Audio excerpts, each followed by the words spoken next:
Bonsoir à toutes et à tous, merci de nous suivre pour l'édition complète du soir, en ce mardi 8 février 2022. Avant d'ouvrir ce journal, dites-nous si le nouveau look du FC Barcelone vous séduit-il. N'hésitez pas à réagir et à débattre dans la zone commentaire. On commence avec le gardien de l'Égypte, Abou Gabal alias Gabaski, qui est revenu sur les décisions des arbitres au cours de cette CAN. Gabaski s'est plaint des arbitres sur les plateaux télévisés et a fait de graves révélations. L'arbitre gambien Bakary Papa Gassama est venu nous voir avant le match face au Cameroun et nous a annoncé que chaque protestation émanant de l'un des membres du staff technique sera sanctionnée par un carton rouge, a déclaré le gardien surnommé le Grand Barrage en Égypte. Le même arbitre a provoqué Mohamed Salah avant le coup d'envoi du match et a fait exprès de vérifier son identité comme s'il ne le connaissait pas, a poursuivi le gardien du Zamalek. Gassama lui aussi n'a pas voulu annoncer notre victoire devant le Cameroun à l'issue de la séance des tirs au but. Il voulait vérifier si j'avais commis une irrégularité alors que le pénalty du joueur camerounais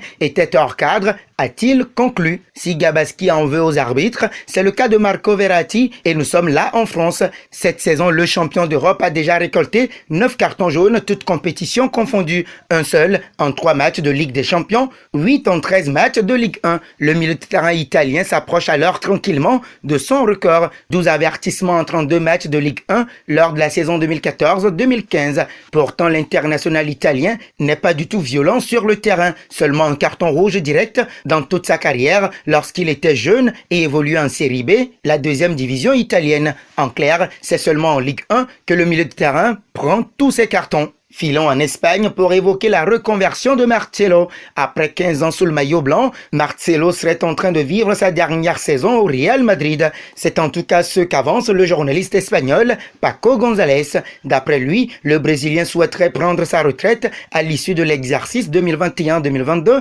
après avoir remporté un trophée supplémentaire avec son club et ainsi dépasser le record de titre de Francisco Gento. Le journaliste a également révélé que le défenseur dont le contrat avec la Casablanca expire en juin prochain avait un projet plutôt surprenant pour son après-carrière, celui de devenir mannequin. Puisque nous sommes en Espagne, nous y restons. Ce mardi, Ser Catalunya affirme que Lionel Messi aurait souhaité rester au sein du club catalan pour y jouer avec l'ailier de Liverpool, Sadio Mané, 29 ans, 26 matchs et 10 buts toutes compétitions confondues cette saison. Un transfert qui n'aurait pas été possible de boucler puisque la formation anglaise n'a jamais eu l'intention de laisser partir son néo-champion d'Afrique.